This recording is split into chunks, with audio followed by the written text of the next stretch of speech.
Haribol, bienvenue. Aujourd'hui, nous allons continuer de lire le deuxième chant du Srimad Bhagavatam, chapitre 6, verset 27. Avant de parler, je demande les bénédictions de mon maître spirituel, de Srila Prabhupada, de toute l'affiliation spirituelle et de tous les dévots assemblés aujourd'hui. Om Namo Bhagavate Vasudevaya.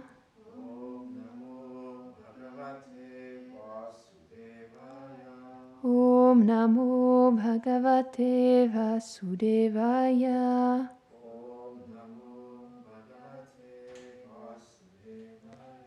Om Namo Bhagavate Vasudevaya.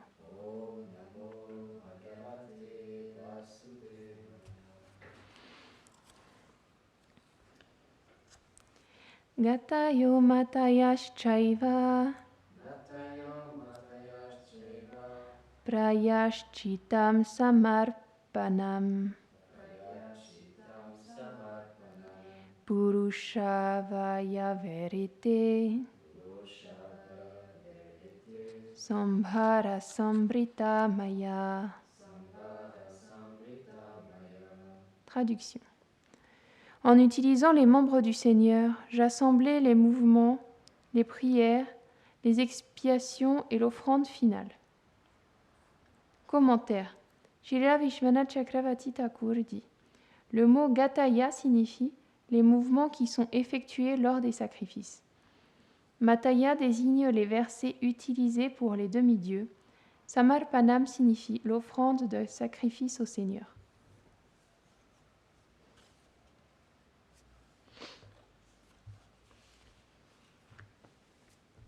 Om Agyanatimirandasya Gyananjana Sharakaya Chakshurun Militam Yena Tasmai Shri Gurave Namaha.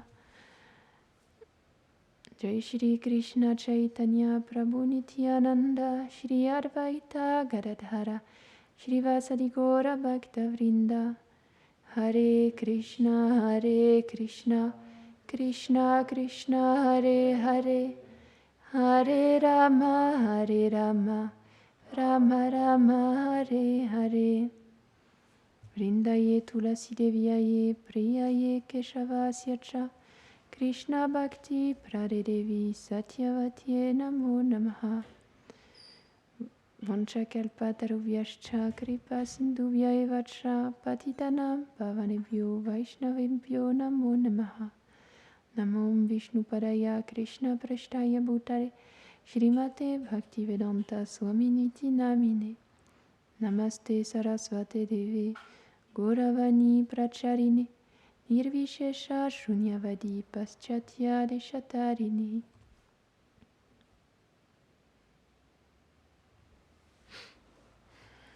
Donc, encore une fois, Brahma, il rassemble tout ce qui est nécessaire. Et même les mouvements qui sont faits dans le sacrifice pour le Seigneur, il les assemble à partir du corps du Seigneur. Donc même les mouvements qu'il fait, c'est expliqué par un brin d'herbe de bouge sans la juridiction de Krishna. Et là, en effet, même les mouvements qu'il fait lors du sacrifice, il les assemble à partir du Seigneur, parce que sans ça, il ne peut pas offrir ce sacrifice au Seigneur. Et on disait l'autre jour que ce qui comptait finalement, le Seigneur, il accepte ces offrandes parce qu'il accepte l'intention à travers laquelle elles sont offertes. Et c'est ça qu'il voit, c'est l'amour qu'on met dans les gestes qu'on fait. C'est les raisons pour lesquelles on les fait. Et c'est intéressant parce que finalement, l'intention, c'est vraiment ça qui donne de la valeur à chaque action qu'on pose dans ce monde. C'est l'intention qu'on a en faisant cette action.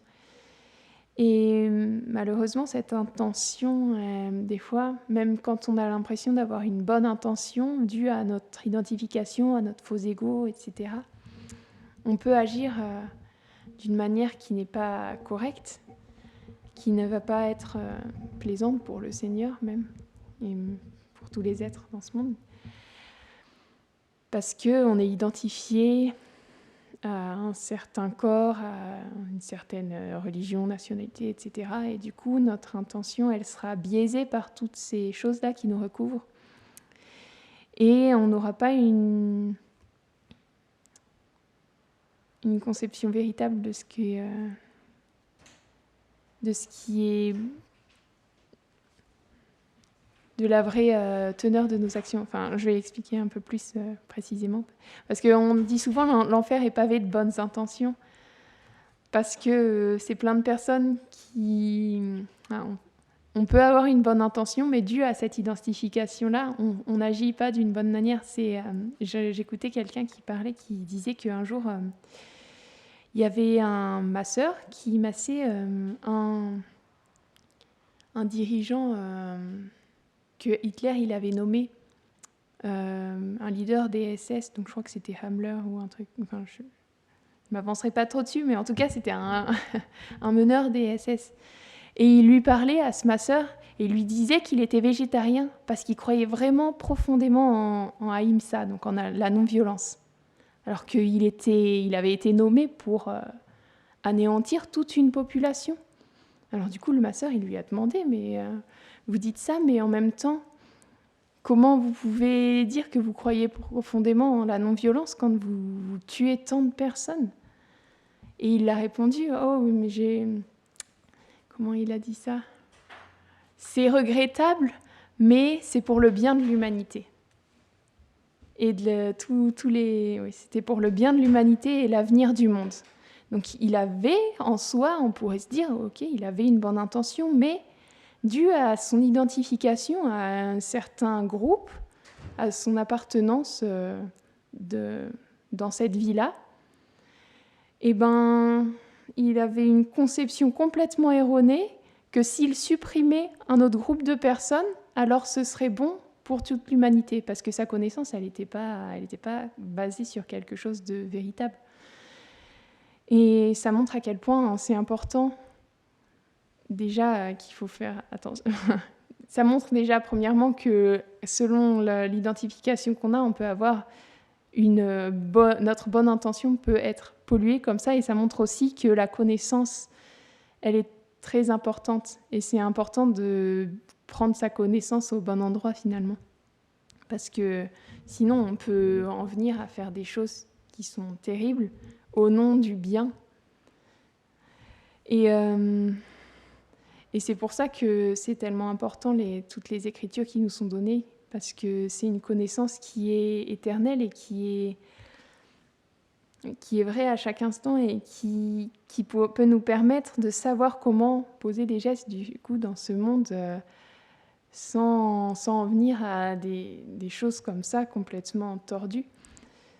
C'est pour ça que même Arjuna, dans la Bhagavad Gita, il ne sait plus comment agir et il prend refuge du Seigneur pour que les seigneurs ils lui disent comment il doit agir. Sinon, quand on n'a pas la véritable connaissance, on peut, même si on pense aider, on ne va pas forcément aider. C'est cette connaissance qui nous permet d'agir de la bonne manière.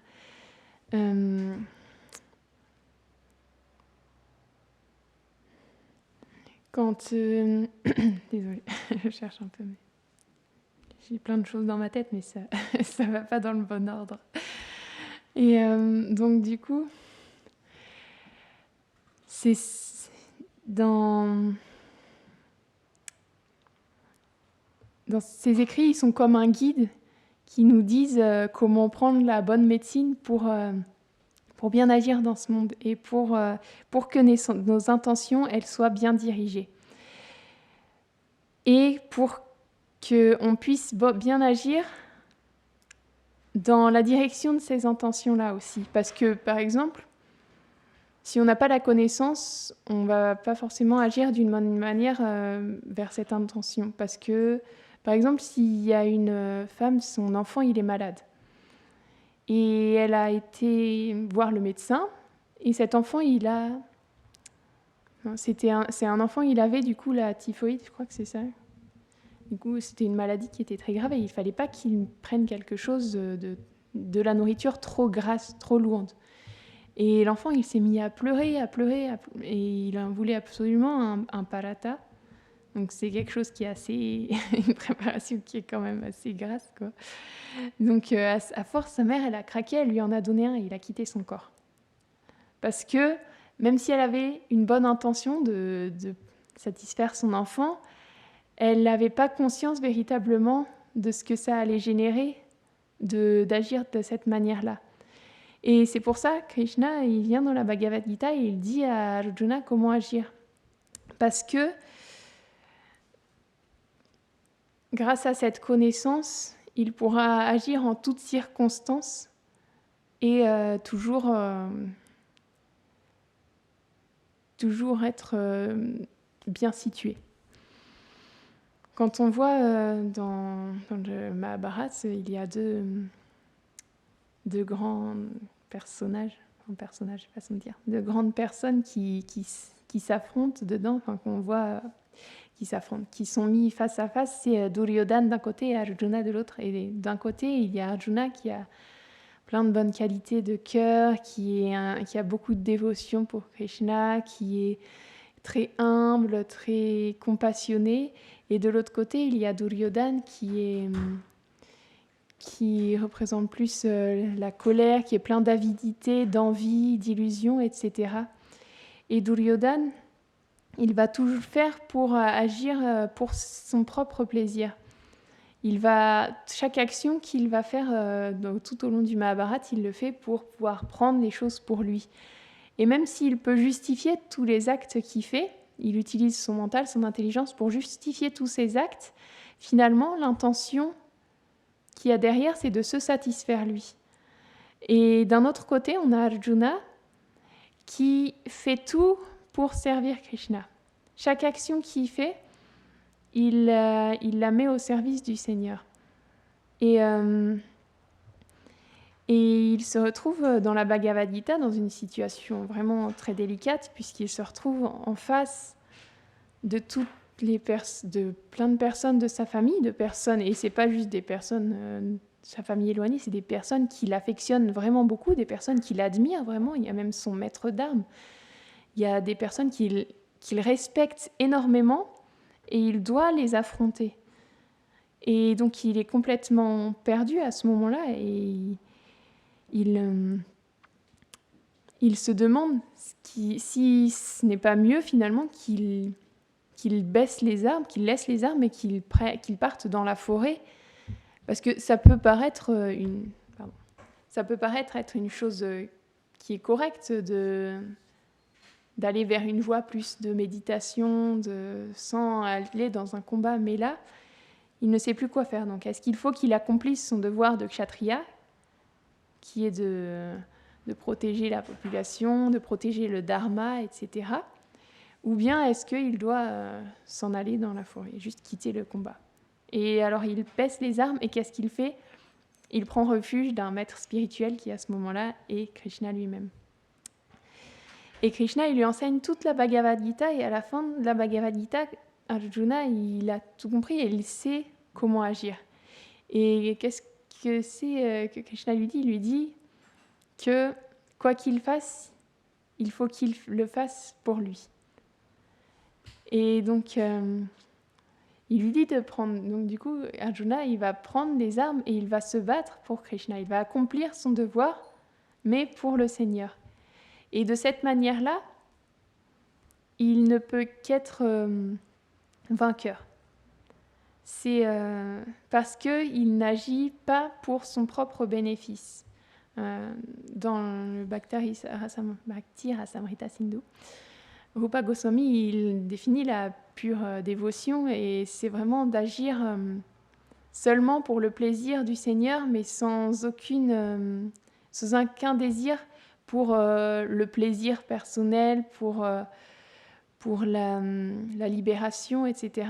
Dépourvu de tout ça, juste agir pour le plaisir de Krishna. Et dans cet exemple-là, Arjuna, il nous montre qu'est-ce que c'est et comment, en agissant de cette manière, eh bien, tous nos actes ils seront couronnés de succès. Et de cette manière-là, on peut voir on peut voir que c'est, encore une fois, la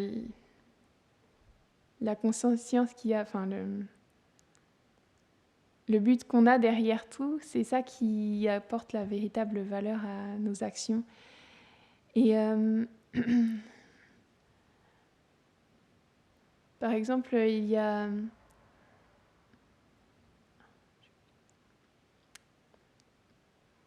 On peut prendre l'exemple de Jatayu, parce que Jatayu, c'était un vautour, et donc c'est pas un animal forcément très apprécié, un oiseau très apprécié, mais c'était un très grand dévot du seigneur Ramachandra, et il était très vieux, il était dans la forêt, et il a vu Sita se faire enlever. Et lorsqu'il a vu Sita se faire enlever, il ne pouvait pas rester sans rien faire, parce qu'il avait beaucoup de compassion, beaucoup d'amour, et puis parce que c'était Sita, c'était l'épouse de son seigneur elle-même, et donc du coup il ne pouvait pas la laisser se faire enlever comme ça, c'était pas possible. Alors qu'est-ce qu'il a fait? Il a décidé de se battre contre Ravan. Pourtant c'était joué d'avance, il avait aucune chance de gagner contre Ravan parce qu'il était trop âgé. Et Sita, elle lui a dit, non, ne te bats pas par prévenir Ram, mais ne te bats pas parce que tu vas y laisser ta vie. Mais Jatayu, il ne pouvait pas. Et il s'est battu contre Ravan, et ça s'est fini comme ça devait se terminer. Il a fini par se faire couper les ailes par Ravan et à s'effondrer au sol. Et quand Ramachandra il est arrivé sur la scène, il a pris la tête de Jatayu sur lui et il a pleuré. Il lui a dit à quel point il était cher d'avoir fait ce sacrifice-là. Et après, il lui a même dit qu'il l'emmènerait, qu'il deviendrait son serviteur éternel sur les planètes Vaikunta. Donc, on sait que Jatayu, de toute façon, c'est sa position éternelle d'avoir ce rôle-là, mais c'est pour expliquer ce point-là aussi. C'est comme des exemples qui nous montrent à travers ces divertissements-là, quand on fait quelque chose comme ça pour Ramachandra lui a promis qu'il l'emmènerait aussi sur les planètes spirituelles et qu'il resterait son serviteur éternel. Et donc, même si Jatayu il avait perdu ce combat-là, il avait gagné, il avait tout gagné. Et d'un autre côté, il y avait Ravan qui avait gagné le combat, mais qui allait tout perdre parce que tout ce qu'il faisait, c'était juste pour son plaisir à lui. Encore une fois, c'est une mise en scène, c'est tout un divertissement, mais dans ce divertissement-là, Ravan, il voulait prendre plaisir encore et encore. Et donc, finalement, il a fini par tout perdre. Sa ville, elle a été détruite et Ram, il lui a transpercé le cœur d'une flèche. Donc, ça montre que lorsque Krishna il nous prouve comme ça que lorsque l'intention derrière toutes nos actions, c'est de le servir, il ne peut y avoir que la victoire. Peu importe l'issue, peu importe même notre qualification, même si on n'est pas assez qualifié, parce qu'on pourrait se dire Jatayu, il était âgé, c'était un vautour, mais peu importe. Il a tout donné pour servir Krishna et il le a fait seulement pour servir Krishna. Et ça, c'était son plus grand trésor. Et c'est intéressant parce que dans le Srimad Bhagavatam, il y a plein d'exemples qui nous montrent qu'il y a des grands dévots qui semblent s'égarer un peu de cette voie-là, comme dans certains divertissements. Par exemple, Dhruva Maharaj, qui à 5 ans, il a vu le Seigneur face à face quand il a fait sa méditation. On connaît l'histoire, il a médité, il a vu le Seigneur. Et après, quand il a grandi, un jour, son frère il s'est fait tuer par des yakshas. Et Dhruva, il s'est mis très en colère. Il est allé se battre contre ces yakshas. Il a commencé à les tuer, il était très très puissant, Dhruva Maharaj, il était vraiment très puissant. Et donc du coup, il a commencé à les tuer encore et encore et encore, et il en tuait toujours plus, et à tel point qu'il allait décimer tous les yakshas. Et Kuvera, quand il a vu ça, il est venu l'arrêter, il lui a dit « Arrête, c'est bon, tu as déjà tué ceux qui sont responsables de la mort de ton frère, mais là tu vas tous les décimer, si tu continues, ça peut pas continuer comme ça. » Et donc il est venu comme ça lui comme lui remettre les idées en place dans un sens. Et après, Dhruva Maharaj, il a retrouvé ses esprits et puis il y a le Seigneur qui a envoyé un char et il est parti sur les planètes Vaikunta enfin, sur un char, il est reparti sur les planètes. Enfin, il y a le Seigneur qui est venu le chercher, quoi. Je ne sais pas si c'est les planètes Vaikunta parce que c'est sur sa planète qu'il est allé, mais est-ce que c'est considéré? Je ne sais pas trop comment c'est. Bah, il est allé sur Dhruvaloka en tout cas, qui est une planète vraiment particulière que le Seigneur il lui a accordé lorsqu'il a eu toutes ses bénédictions après avoir fait ses longues austérités lorsqu'il avait 5 ans. Et donc c'est pour montrer que même quand il semble y avoir comme ça des petites... ce qui semble être des écarts, Krishna il revient toujours chercher ses dévots d'une manière ou d'une autre quand leur intention elle est juste. C'est comme Bharat, le roi Bharat qui était un très très grand sage et qui avait tout abandonné pour aller dans la forêt. Et par compassion, il a sauvé un fan.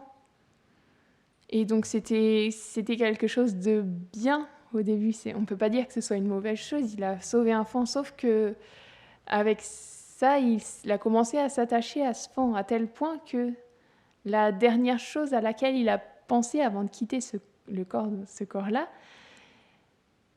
c'était ce fan. C'était à ce fan. Donc, en même temps, il était obligé de prendre une leçon. Enfin, encore une fois, c'était divertissement. Mais Krishna, parce que il y a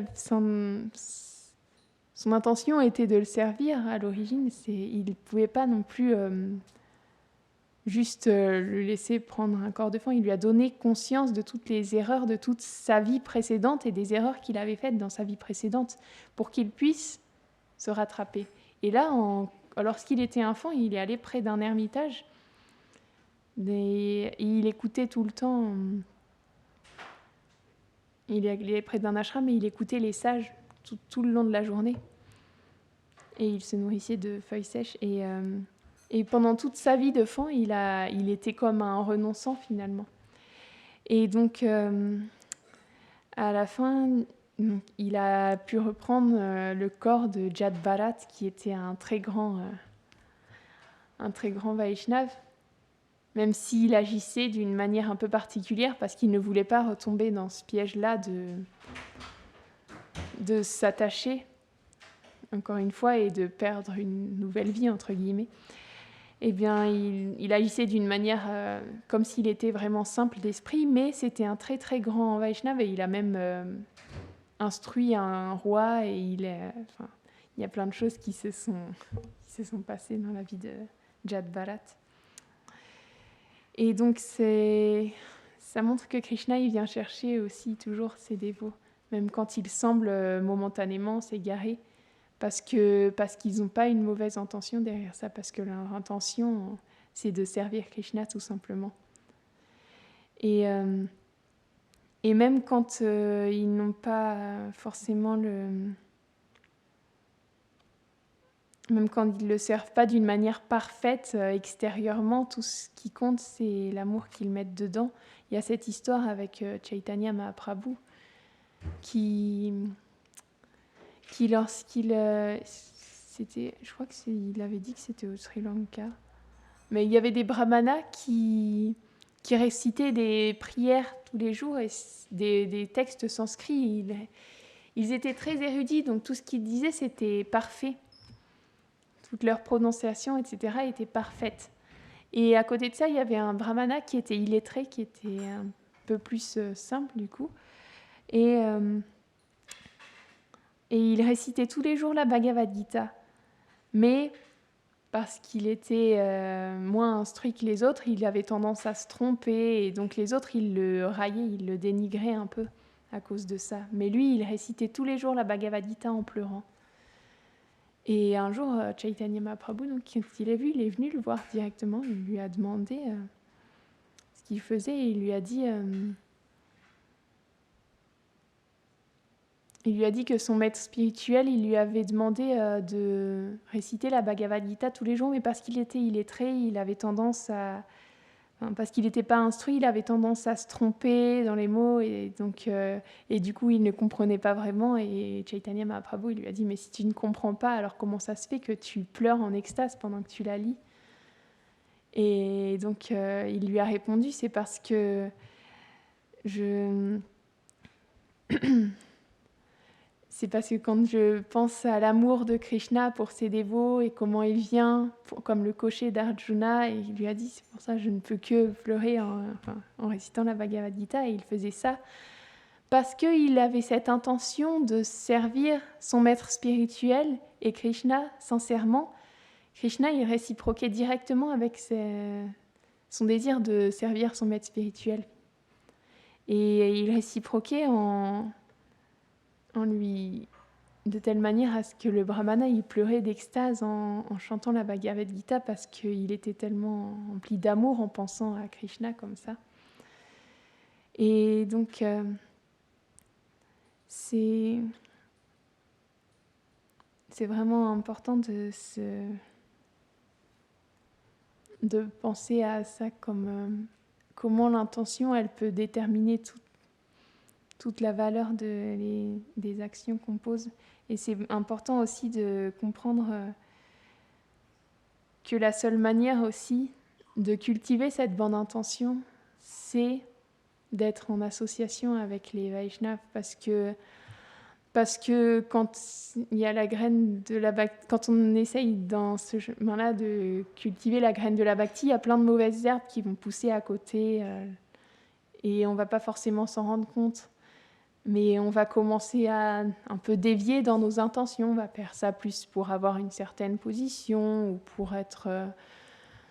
il y a pour attirer certaines personnes, etc.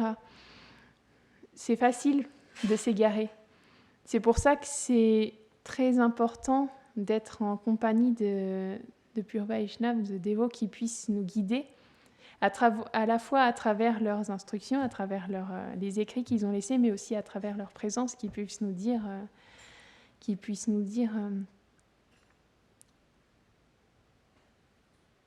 quelle mauvaise herbe, quelle herbe on est en train de cultiver. Est-ce qu'on cultive une mauvaise herbe ou est-ce qu'on cultive la graine de la bhakti? Parce que soi-même, c'est impossible c'est trop compliqué. C'est très facile de s'égarer. Donc c'est pour ça que c'est très important pour garder une bonne intention, pour maintenir, de faire pousser cette graine de la bhakti, du service désintéressé complètement pour Krishna. On dépend complètement aussi de l'association des purs dévots. Est-ce que quelqu'un veut ajouter quelque chose? Shrimad Bhagavatam ki Jai.